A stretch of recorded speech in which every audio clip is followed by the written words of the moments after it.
The rain came sideways off the Greymental Mountains that evening, the kind that found every gap in a collar and every crack in a window shutter, and the town of Aldwych pulled its doors shut against it, as if the dark beyond the torchlight held something worse than water.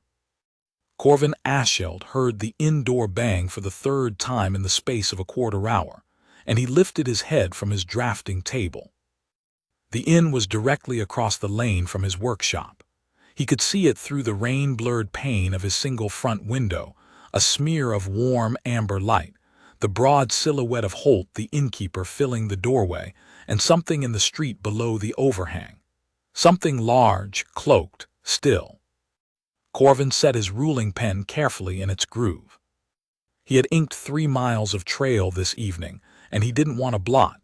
He crossed to the window and wiped the glass with his sleeve. The figure in the street was an orc woman. She stood without hunching, without any of the self-protective shrinking he had seen in the townsfolk on a cold night. The traveling robe she wore was soaked through, a dark river gray. One hand rested at her side with a quietness that took Corvin a moment to recognize as discipline, the deliberate stillness of someone who had learned that quick movement alarmed people. Her hood had slid back far enough that the lamplight from the inn caught the strong line of her jaw, the small white curve of her tusks, the neat black braids pinned close to her skull. Holt said something. Corvin couldn't hear the words through the glass and the rain, but he had been watching Holt turn away drifters for 30 years from that same threshold. The flat angle of the man's chin, the set of his shoulders, told the story without sound. The orc woman turned from the inn without argument. She did not look angry. She did not look surprised. She moved the way someone moves when a door closing in their face has become as ordinary as weather. She simply turned and faced the rain again, and seemed to consider where next to go. Corvin was back at his drafting table before he knew he had crossed the room. He opened the small iron stove at the back of the workshop and fed it 2 more splits of oak. He put the kettle on its hook. He went to the workshop door, the side door, the one that opened onto the lane rather than onto the main square, and opened it. The rain was loud out here. Water sluiced from the eaves in a steady curtain. He stepped to the lane's edge and said, at a volume meant to carry through the rain without startling, "There's a stove and a dry floor in here if you want them. I've got soup from supper, it's lentil, nothing fancy." The orc woman stopped. She turned. In the lamplight from his open door she was taller than he had registered from the window, half a head taller than him, broad through the shoulders in a way the robe couldn't hide, and her eyes when they found his were the color of mountain alder in autumn, a greenish-gray that had seen distance in it, and wariness, and something else Corvin couldn't name yet. She looked at the open door behind him. She looked back at his face. "I'm not asking for charity," she said. Her voice was low and even, accented in the way of the mountain clans, vowels long, consonants careful. "I can pay." "The price is conversation if you want it," Corvin said, "and silence if you don't. Either suits me." A pause the length of 3 heartbeats. She came out of the rain. His workshop was not a large room. A drafting table occupied most of the front, spread with the half-finished chart of the Aldwych watershed he had been commissioned to produce for the Valley Council. Rolls of vellum stood in a rack along the east wall. The shelves that lined the west wall were dense with reference volumes, survey ledgers going back 40 years, 2 atlases of the northern trade roads, 3 volumes of elevation notes in his own cramped hand, a jar of goosequill pens, a tray of pigment cakes in 12 colors. The stove squatted at the back, iron-bellied and warm, and beside it a plain wooden chair he kept for the occasional client who stayed to discuss changes. He pulled the chair forward and set it at an angle to the stove. He ladled soup into the heavier of the 2 bowls he kept on the shelf above the stove, a potter's reject with a chip in the rim that he had always liked for its weight, and set it on the stool beside the chair with a piece of dark bread. "Sit," he said, "get dry." She sat. She didn't move the way he expected. The chair creaked under her, yes, because she was large and it was a modest chair. But she settled into it with an economy of motion that reminded Corvin, oddly, of a senior surveyor he had apprenticed under, a man who never moved a muscle he didn't need. She unclasped the robe and spread it across the rack beside the stove, and beneath it she wore plain traveling clothes, sturdy linen, a leather vest, boots of mountain construction with doubled soles. Nothing about her dress announced what she was. She looked like someone who traveled far and regularly, and had long since stopped dressing to impress anyone. She picked up the bowl and ate. Corvin went back to his drafting table and picked up his ruling pen. He did not stare at her. He did not make conversation. He pulled the lamp a little closer to the watershed lines and went back to work. She said after a while, "You're a cartographer." "Yes. That's the Aldwych Valley." He looked up. She was looking at the chart, not at him. Her head was tilted at an angle that was not casual.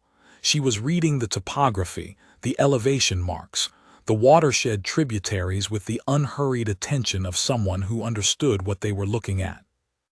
"Yes," he said, "for the Valley Council. Flood management planning. They want to know where the spring melt is likely to push if the upper drainage silts." She nodded slowly. "The northern tributary is underdrawn," she said. She didn't say it as a correction, but as an observation, the same flat-affect certainty of a senior surveyor again. "It runs further east before it joins the main channel. There's a bench of granite under the topsoil at the bend that deflects it. It's not obvious from the valley floor." Corvin looked at the chart. He looked at his survey notes. He looked at her. "How do you know that?" "I crossed it twice this season," she said. "Once in the third week of thaw, once in high summer. In thaw it ran a good 60 yards further east of where you've drawn it." He set down the pen and got up to look at the chart from her angle. He could see the problem she meant. The bench of granite she described would do exactly that. His survey had been done in early autumn when the flow was low and docile. He had mapped what he could see. "I'll need to go back out and resurvey that section before I submit," he said. "You should," she agreed. "The flood line shifts the whole eastern margin of the lower pastures." She paused. "I'm sorry, I don't mean to critique your work." "You'd be doing the Valley Council a disservice if you didn't," he said. He looked at her again, with the slightly different attention of a craftsman recognizing another. "You've surveyed before." It was not quite a question. "Yes," she said, and offered nothing more. He didn't push. He refilled the kettle and made 2 cups of the bitter mountain tea he drank through the long working evenings, set one within her reach, and went back to the chart. He made a note in the margin in his small, careful hand, granite bench, northern tributary, and circled the section for resurvey.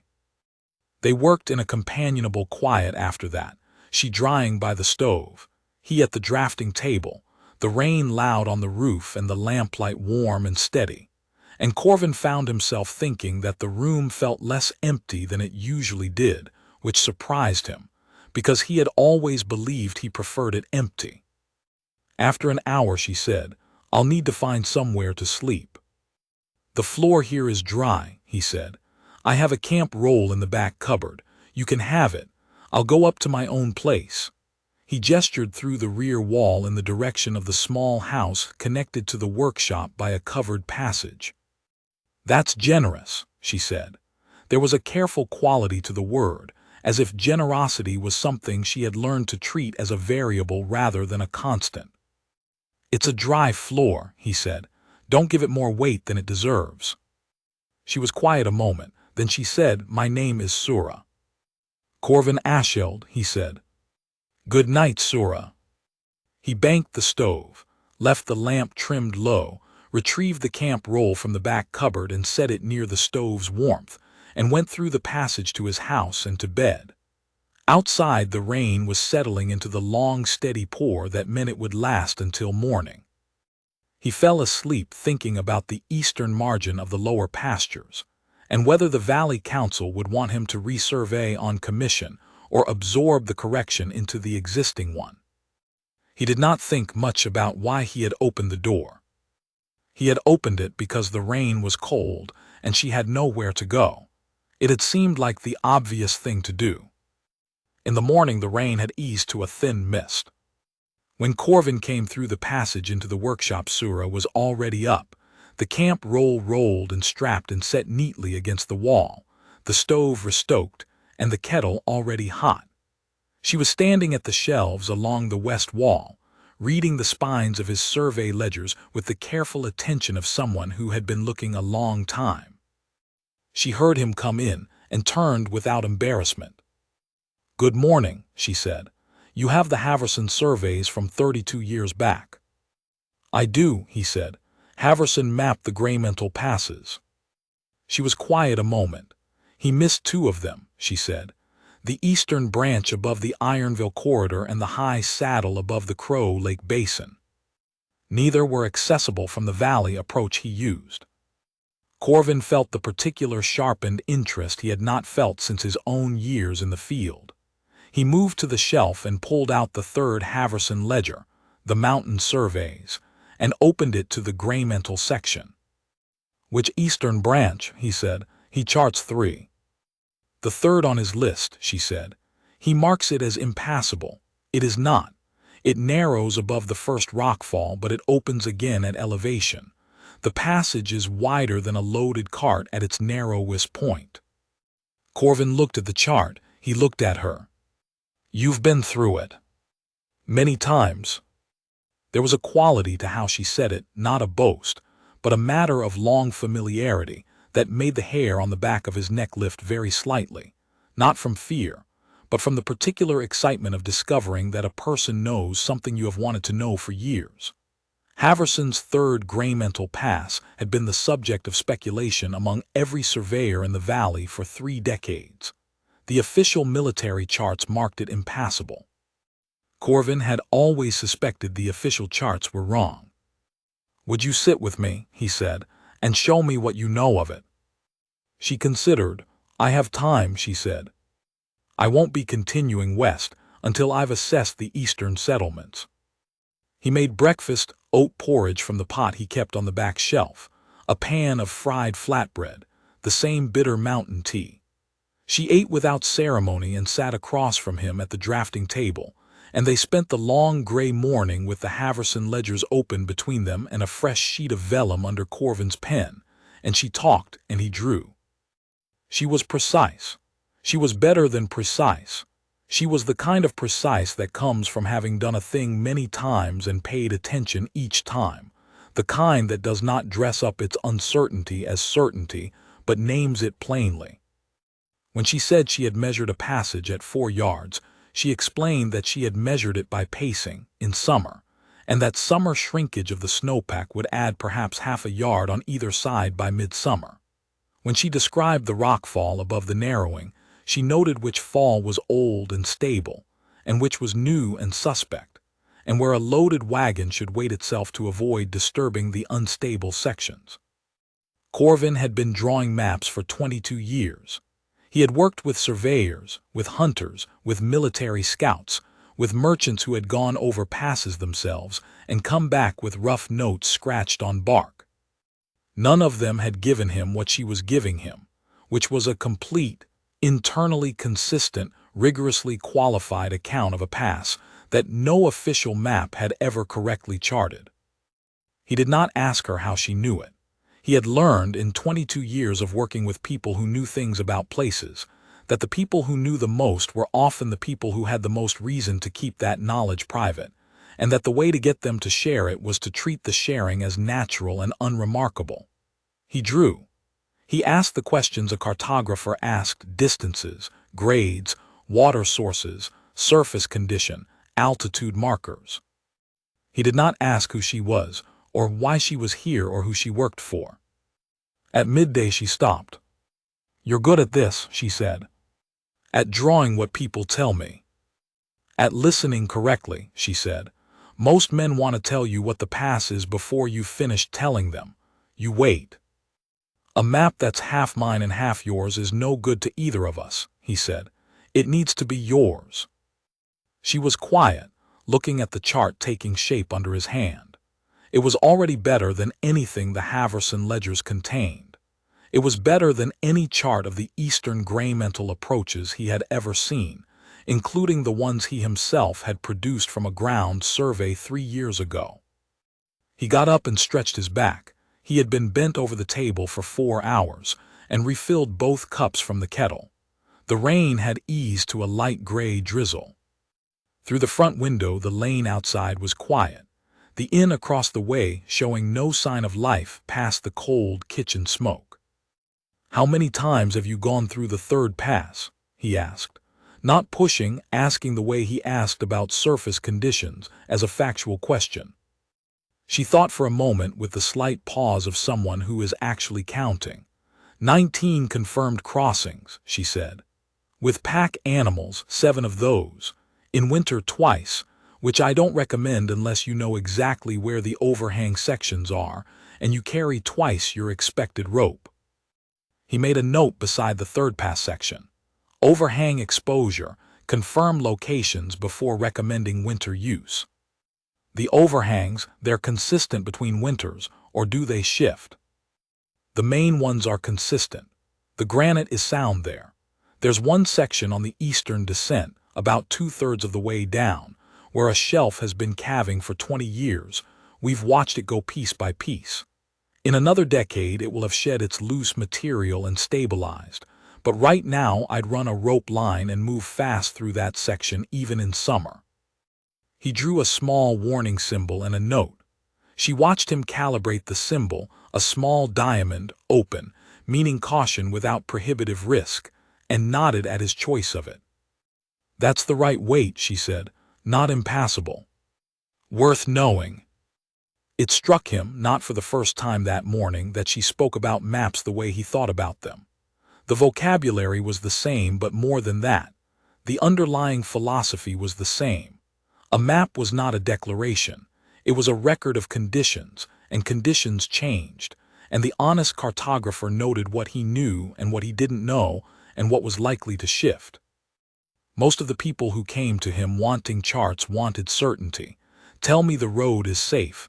Tell me the water is good. Tell me I won't find trouble at that bend.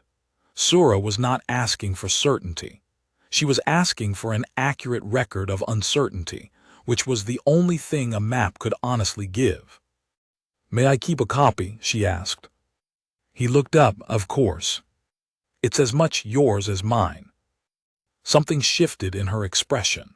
Not much. The wariness in it did not go away entirely, but there was a quality beneath it now that had not been there before, like a light turned on in a room seen from outside. He recognized it, dimly and without fully naming it, as the expression of someone who had expected the world to take rather than to give. "Thank you," she said quietly. He made a second copy that afternoon, tracing the lines on a second sheet with the careful consistency he had trained himself to across 2 decades. She watched him work. She did not watch idly, she studied the technique, the way he managed line weight to indicate elevation, the way he coded water sources with a 3-stroke mark that was readable at a glance. He noticed her watching and explained as he worked, the way he would have explained to a junior apprentice, without condescension, in the plainest technical terms. In the evening she helped him cook. She had bought provisions at the market stalls before the rain shut them down the day before, a length of dried mountain sausage and a bag of river barley, and she made a stew from them in the pot that Corvin normally used only for water.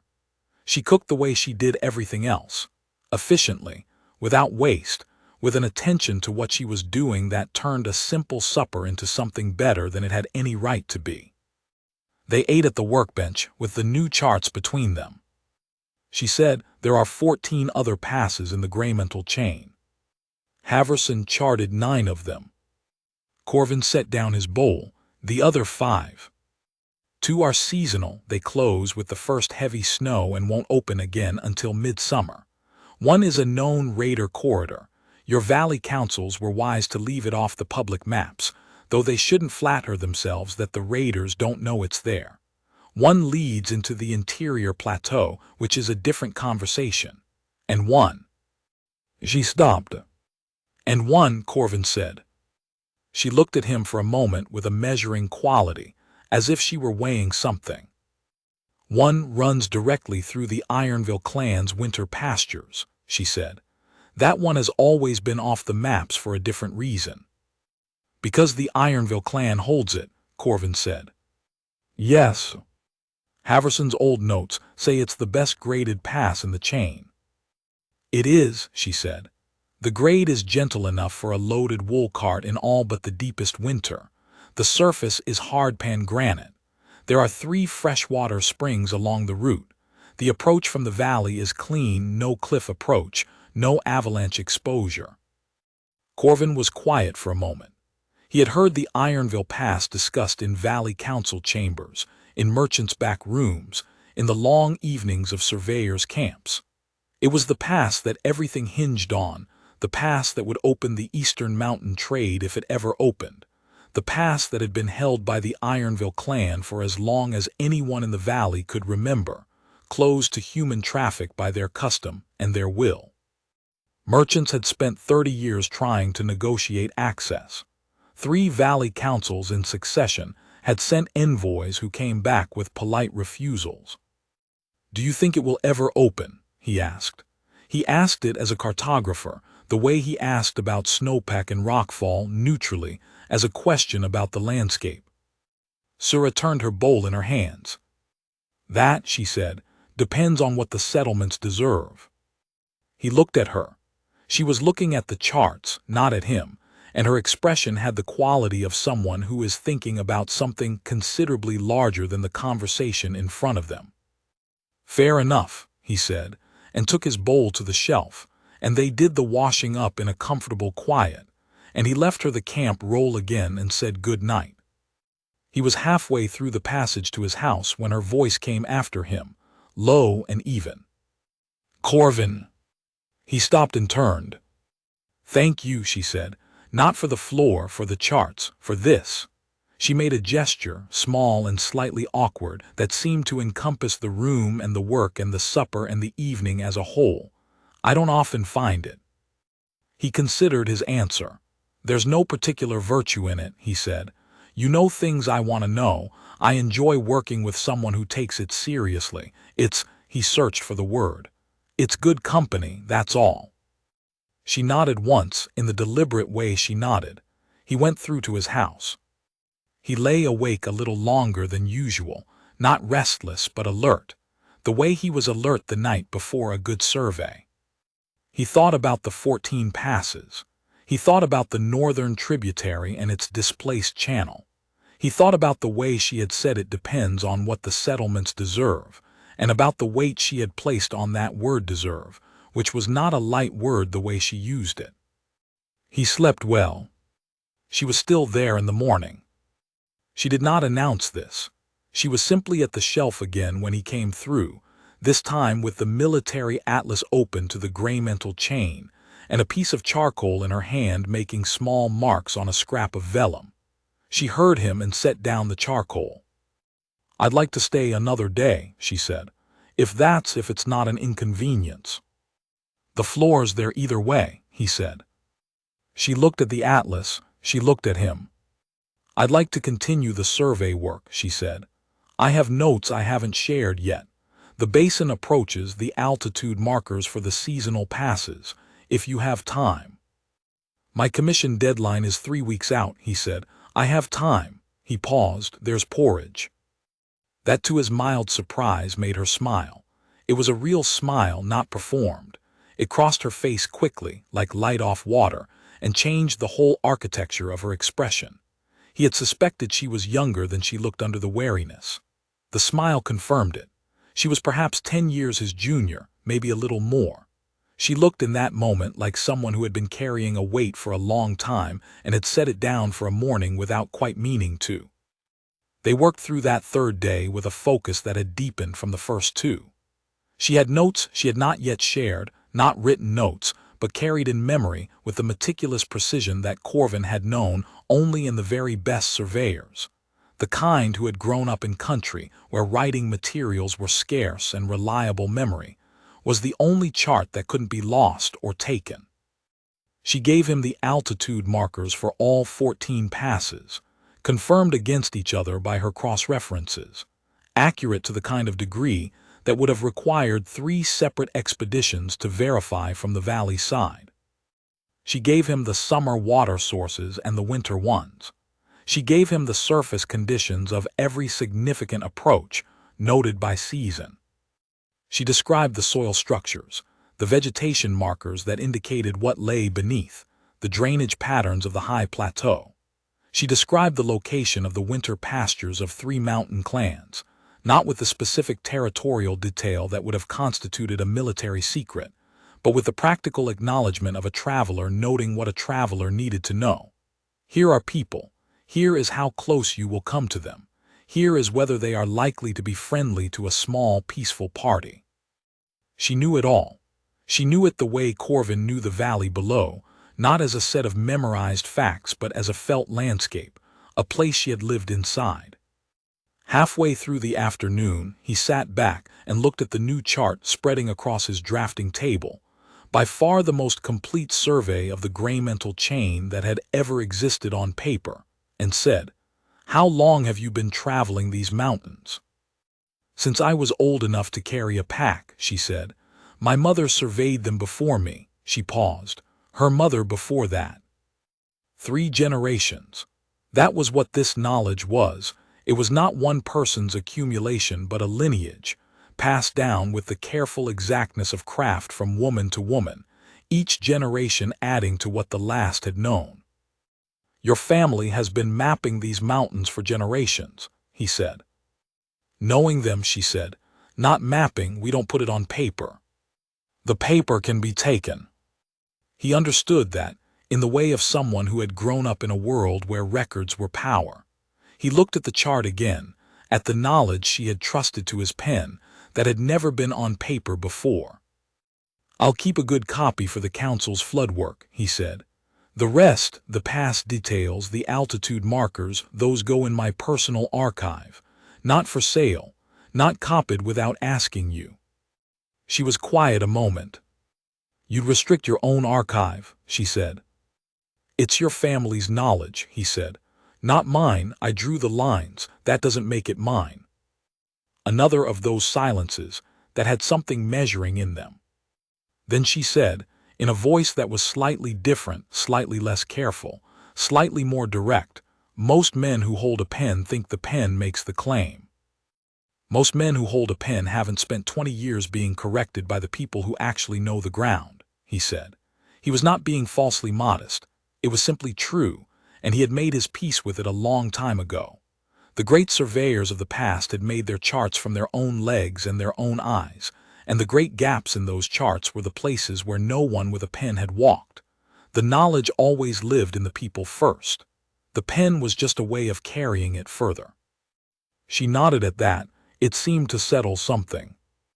In the evening she went out, not far, just to the market lane, and came back with a haunch of smoked mountain deer and a small crock of the mountain mustard they made in the highland settlements. And she roasted the venison on the fire bars in the back of the stove, with the precise instincts of someone who had been cooking over fires in the field most of her life. The smell filled the workshop and spilled through the passage into his house, and Corvin found that, when he sat across from her and ate, he had not felt less alone in years.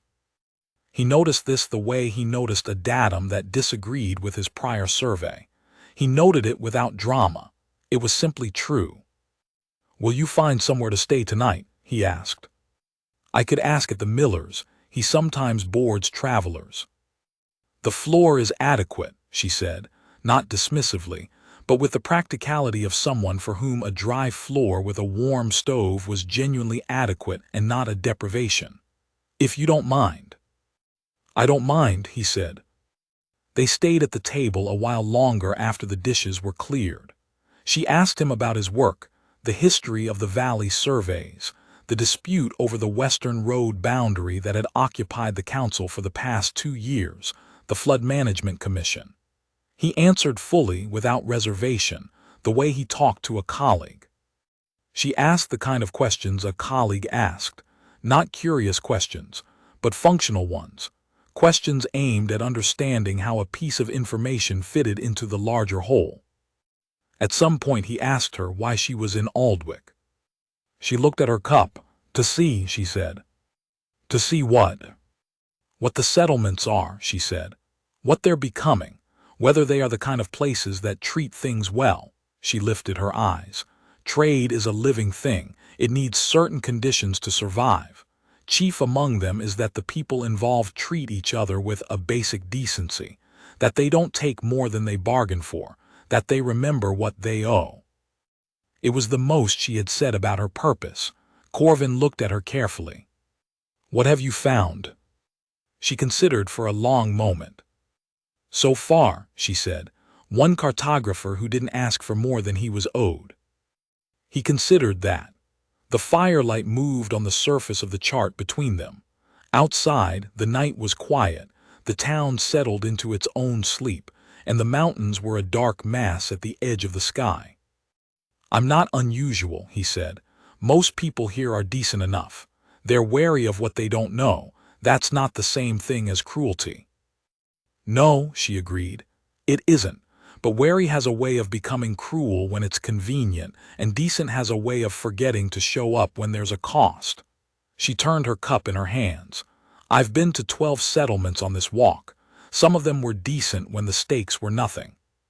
When the stakes were something, they were a different kind of place." "And Aldwych?" She looked at the window. The inn across the lane was dark, Holt's shutters closed. "Aldwych had one man who opened his door in the rain," she said. "Whether the rest of it deserves what that man's decency might bring them, that's a harder question. But one is enough to start with. It only takes one." He didn't know exactly what to do with that, so he did what he generally did with things he didn't know what to do with, which was to file them for later consideration and say good night. She left in the morning before he was up. He came into the workshop and the camp roll was rolled and gone, the stove stoked and the kettle hot, and on the drafting table, laid neatly over the new gray mental chart, was a compass. It was old, older than anything else in the workshop, older than the Haverson ledgers. The case was mountain iron, the kind they smelted in the high clan settlements, dull black with age and handled to a deep warm shine along the edges. The mechanism was of a design he had never seen, more complex than the valley compasses, with 2 subsidiary rings inside the main dial that he suspected were for altitude declination, a feature that mountain surveyors had theorized but that he had never seen actually built. The needle swung free and true. On the back, in script he recognized as Old Clan, someone had engraved 3 lines of text. He could not read Old Clan. He knew only that it was old. He picked up the compass and felt the weight of it, not heavy but present, the weight of an object that had been made to last and had lasted. He turned it over. He set it on the table, not on the survey papers but on the empty corner beside his pen jar where he could see it. Outside, the morning was cool and clear, the gray mental chain sharp against the sky after the rain. He went to his window and looked at the mountains, and he thought about passes and about knowledge that lived in people and about the word deserve, and he made tea and sat at his drafting table and went back to the watershed survey with the gray mental chart spread out beside it for company. 14 days passed.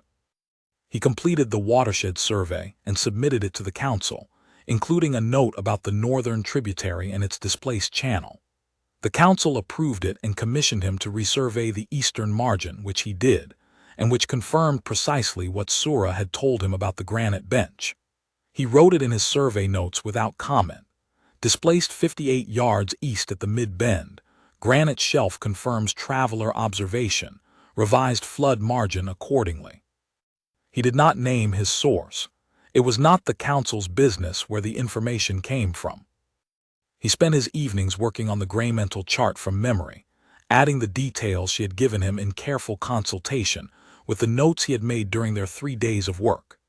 Each evening he found something more to add: a surface note, an altitude calibration, a seasonal water marker, and each addition made the whole more complete, more true, More like the mountains actually were rather than like what the Haverson ledgers imagined them to be. The chart was the best work he had ever produced. He knew it the way a craftsman knows when something is right, the particular quiet satisfaction of work done honestly that will last. He was careful as he worked about what he put on paper and what he did not. The past routes she had described in general terms, the observable geography knowable by anyone who walked there, those went on the chart.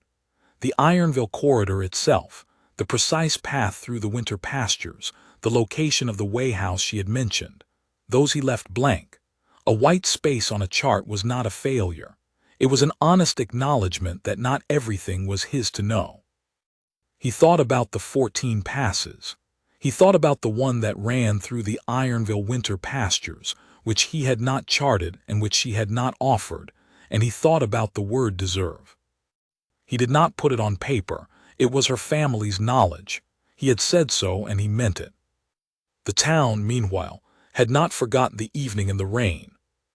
Holt the innkeeper had said nothing to Corvin directly, but the town was small enough that what Holt said to the baker and the miller found its way back eventually. The general shape of what he said was that the orc woman had seemed rough, and he hadn't been sure about her.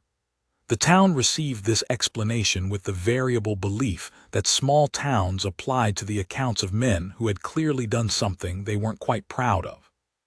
The Valley Council's river surveyor came to examine the corrected watershed chart and spent half an hour asking Corvin careful questions about the northern tributary adjustment. Corvin said he had been given a local observation about the granite bench.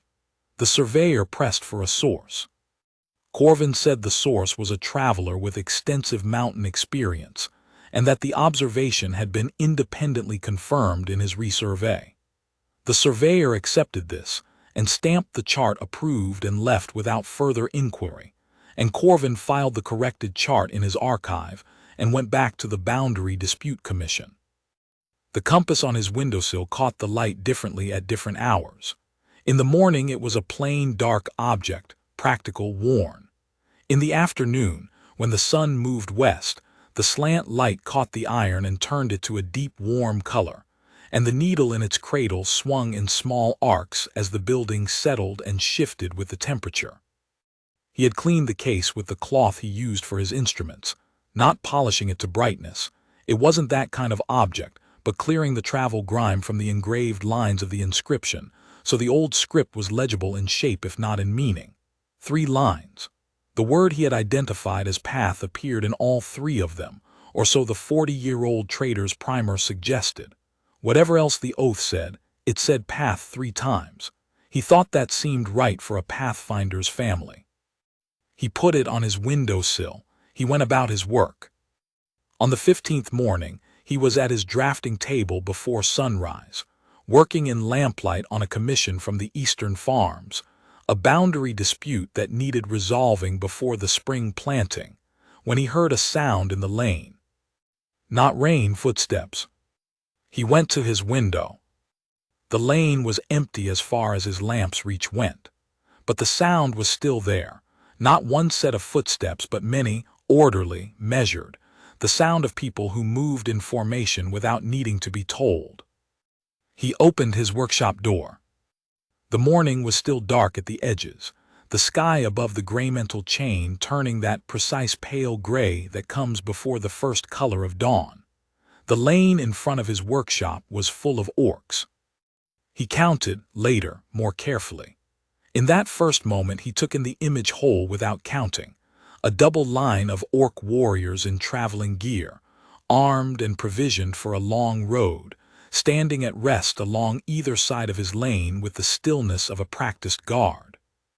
They had the green skin and the mountain build of the Ironville, the tightly braided hair, the mountain iron of their weapons and clasps. At their head, before his door, stood 2 figures.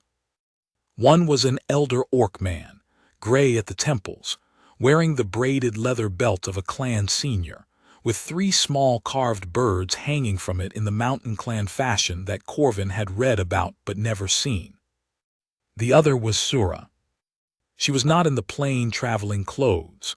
She wore mountain leather dyed in the deep green of the upper pine forests, embossed with the intricate knotwork of the Ironville clan, and a short cloak of the same iron black as the compass on his windowsill.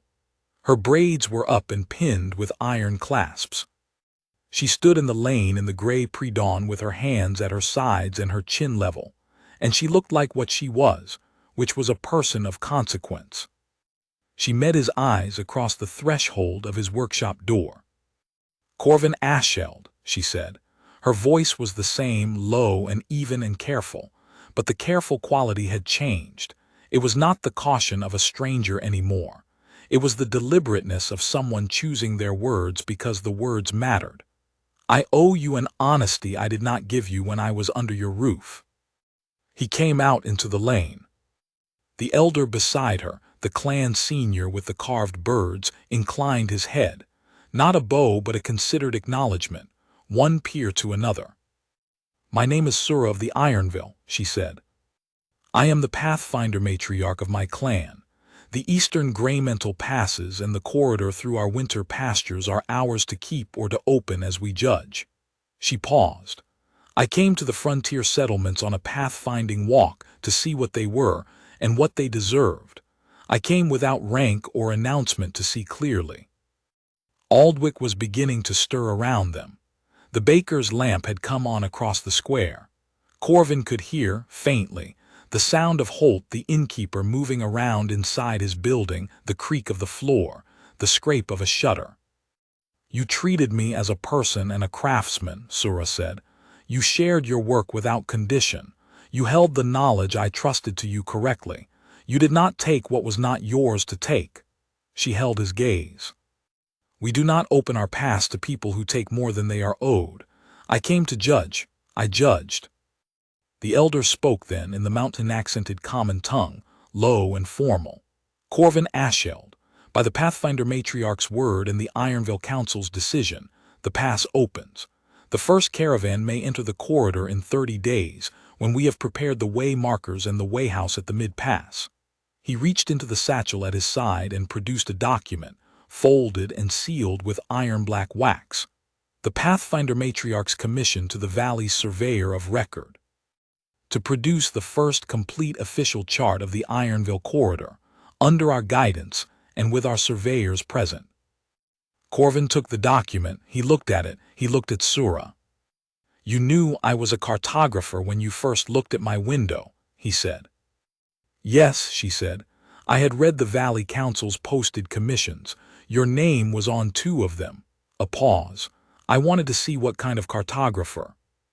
He thought about 3 days at the drafting table, about the way she had given him knowledge and he had given the copy back, about the compass, lying on his windowsill in the morning light.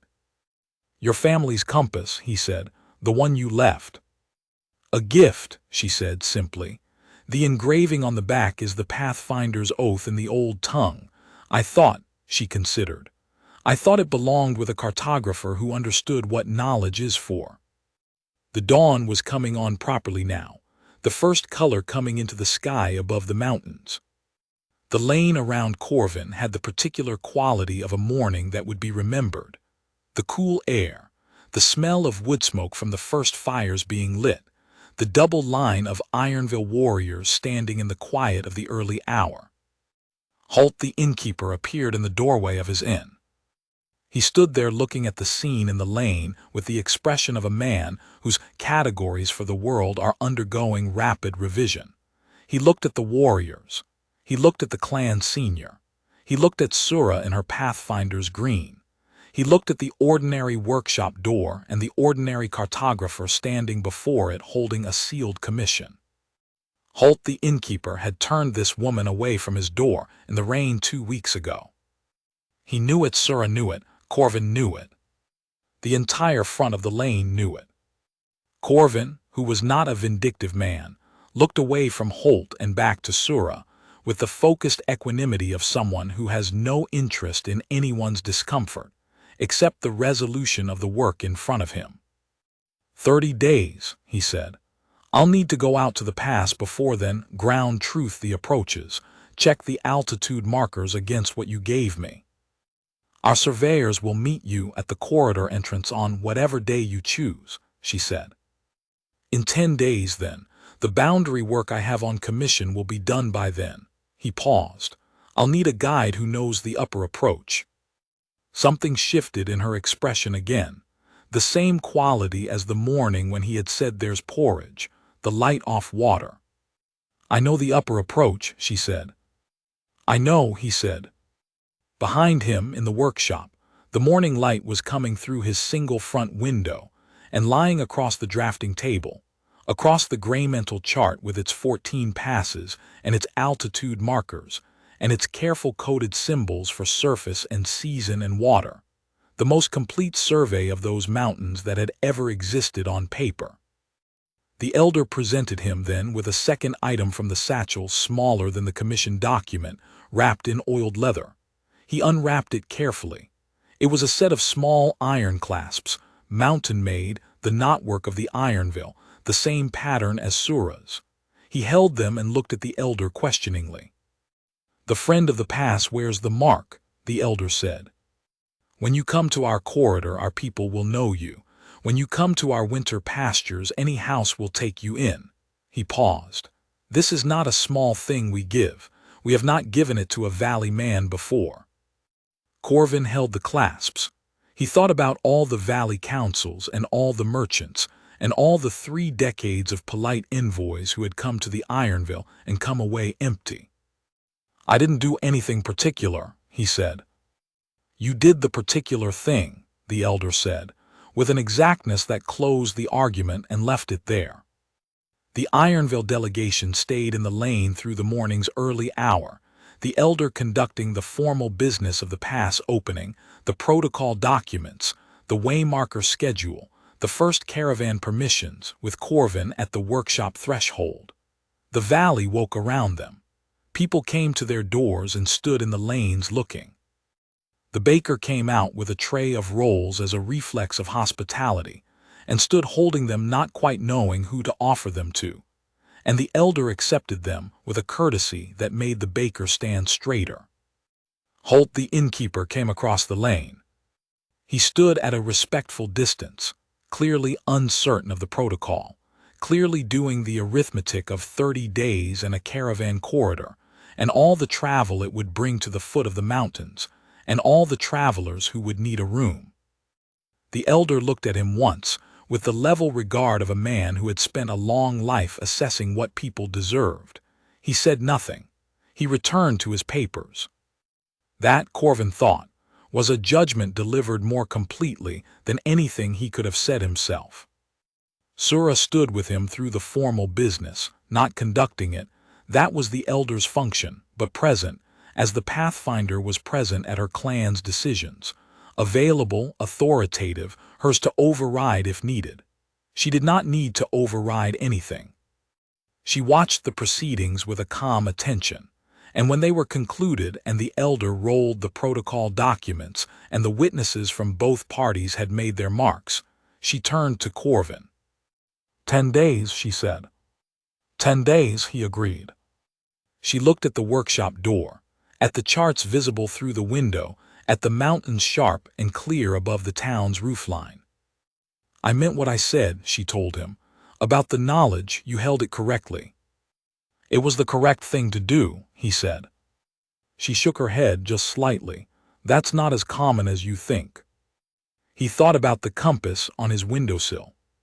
He thought about her 3 days at his drafting table, giving him, without drama or ceremony, the complete geography of a world that no valley cartographer had ever been given. He thought about the question she had asked, "Do you think it will ever open?" and about her answer to his own question about what she was looking for, a cartographer who didn't ask for more than he was owed. "For what it's worth," he said, "your family's knowledge is in good hands. I'll see it treated the way it deserves." She was quiet a moment. In the lane behind her, the delegation was assembling to move, the warriors stepping back into formation with the smooth efficiency of people who did this regularly. The elder tucked the protocol documents into his satchel. The morning was full now, the sun over the gray mental chain, the town of Aldwych awake and alive around them and trying, with varying degrees of success, to understand what it had just witnessed. "My mother's compass," Sura said quietly. "She gave it to her mother before her and her mother to her. The oath on the back in the old tongue it says, 'The path is for the one who walks it truly.'" She paused. "She would have agreed with me about you." Corvin looked at the mountains. He thought about a lineage of women walking the Greymental passes, knowing the ground better than any map had ever known it, carrying that knowledge in memory and in trust, and in the feel of the ground under their feet. "I'm glad she taught you well," he said. Something in Sura's expression settled, not relaxed, exactly, but landed, the way a surveyor's reading lands when the instrument is properly leveled and the sight line is clear. She met his eyes, and the wariness that had lived in hers since the first night in the rain had eased to something else. The steady regard of one person for another who has been found, on examination, to be what they appeared to be. The delegation moved off down the lane. She went with them, and he watched them go, the double file of green and iron moving through the morning town with the unhurried certainty of people who knew where they were going and had time to get there. Corvin stood in his doorway until they turned the corner at the lane's end, and then he went inside. He set the iron clasps on the windowsill beside the compass. They sat there together in the morning light, the black mountain iron and the complex dial and the swing of the true needle. He went to his drafting table. He opened the Greymental chart and spread it smooth with his hands, all 14 passes, the altitude markers, the surface notes, the seasonal water sources, the best survey of those mountains that had ever existed on a cartographer's table. He looked at the white space where the Ironville corridor would go when she brought her surveyors to meet him at the entrance in 10 days. He had drawn it as an honest blank, bounded on either side by the passes he knew, waiting.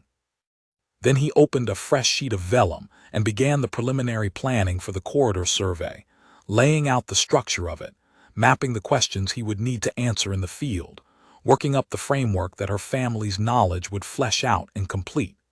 He had done preliminary survey planning 100 times in 22 years. This one was different. This one was the survey he had not known he was waiting 22 years to do. He worked through the morning without looking up. At some point, the baker's apprentice appeared at the open side door with a basket of rolls and a slightly awed expression, and left them without being asked to. The town of Aldwych, it seemed, was recalibrating. Corvin ate a roll and kept drawing. In 10 days he would stand at the entrance to the Ironville corridor with a cartographer's pack and a fresh set of vellum sheets, and the friend of the pass marks on his traveling cloak, and a guide who knew the upper approach, and the entire eastern Greymental chain would open itself to him, the way landscapes opened only to people who had been given trust and had known what to do with it. He had spent 22 years mapping the world as others had left it for him to find. It occurred to him, as he worked through the warm morning with the mountains at his back and the compass needle swinging true on his windowsill, that the world had just decided to show him a piece of itself that it had been keeping in reserve. Not because he had earned it with any great deed. Because he had opened a door in the rain and offered lentil soup and asked nothing in return that wasn't freely given. He thought that was probably the right way to earn a thing. He kept drawing,